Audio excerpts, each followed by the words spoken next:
السلام علیکم۔ راستہ تبدیل کرنے کی 10 وجوہات۔ دوستو، علماء کرام نے عیدگاہ آنے جانے کے لیے راستہ تبدیل کرنے کے مختلف حکمتیں بیان کی ہے، جن کی تعداد 20 تک پہنچتی ہے۔ ان میں سے صحیح ترین یہ ہے کہ اس عمل سے شعائر اسلام اور مسلمانوں کی اجتماعیت اور شوکت کا اظہار مقصود ہے۔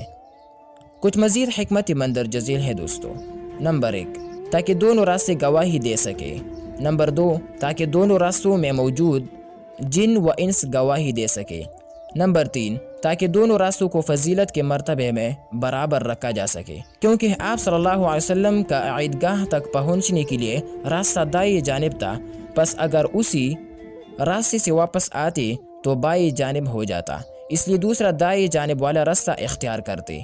نمبر 4، تاکہ دونوں راستوں میں شعائر اسلام اور تکبیر وغیرہ کے ذریعے اللہ تعالیٰ کے ذکر کا اظہار ہو سکے۔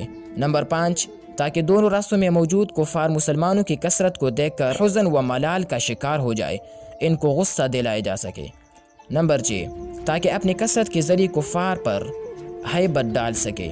نمبر 7، تاکہ دونوں راستوں والے لوگ مسلمانوں کی خوشیوں کو دیکھ سکے۔ نمبر 8، تاکہ دونوں راستے والے آپ صلی اللہ علیہ وسلم کے مبارک قدموں کے گزرنے اور آپ صلی اللہ علیہ وسلم کی دیدار سے مشرف ہو سکے۔ نمبر 9، تاکہ دونوں راستے والوں کی حاجت کو پورا کیا جا سکے، مثلا صدقہ وغیرہ دیا جا سکے۔ کسی کو دینی مسئلہ میں کچھ پوچھنا ہو تو اس کو بتایا جا سکے۔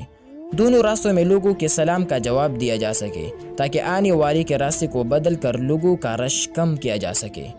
نمبر 10، آپ صلی اللہ علیہ وسلم کا وہ راستہ جس سے آپ عیدگاہ جایا کرتے تھے، وہ واپس آنے کے راستے سے زیادہ بعید تھا، اور جاتے ہوئے اس بعید راستے کو اختیار کرنے کی وجہ یہ تھی کہ زیادہ قدموں کی وجہ سے ثواب بھی زیادہ ہو سکے۔